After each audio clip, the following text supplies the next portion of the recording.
My name is Roland from Rijswijk-Deij, and I'm going to tell you about our experiences with open data with the OpenIntel project. The OpenIntel project is a collaboration between the University of Twente, SURF, SIDN Labs and Denelnet Labs. Let me start by introducing the project to you. More than 5 years ago, we started with a very simple idea. Can we measure large parts of the global domain name system on a daily basis?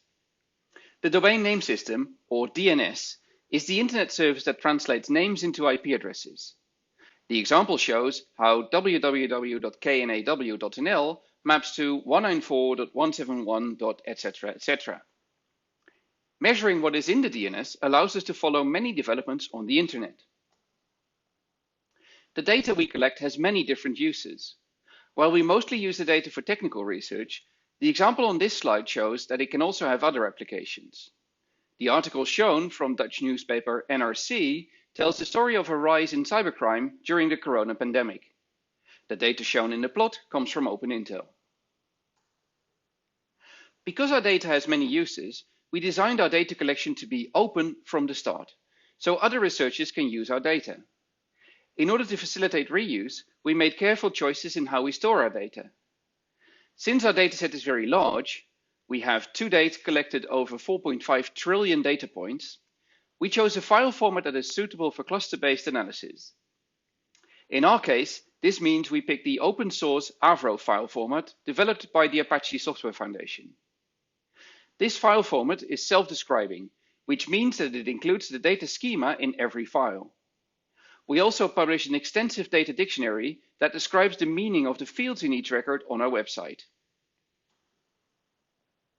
We make our data available through an open data portal.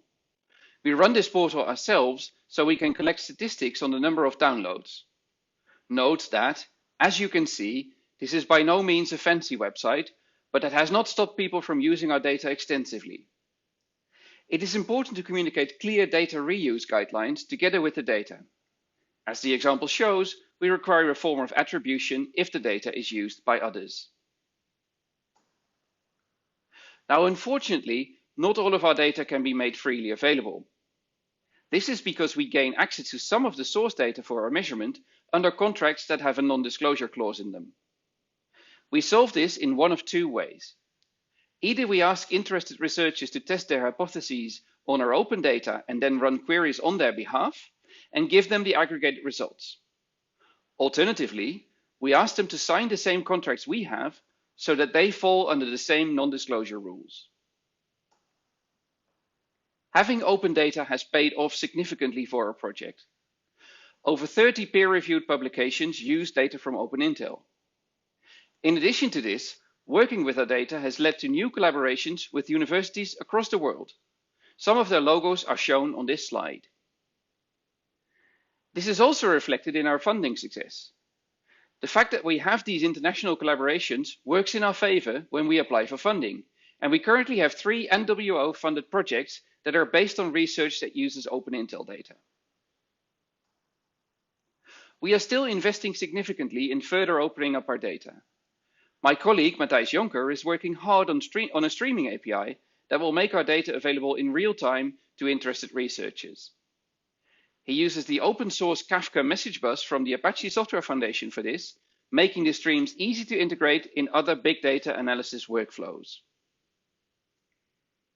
That, in a nutshell, is our experience with open data. For more information, please visit our website. Thank you for your attention. Unfortunately, I cannot be present during the conference because I'm on holiday, but if you have questions, please feel free to contact me via email.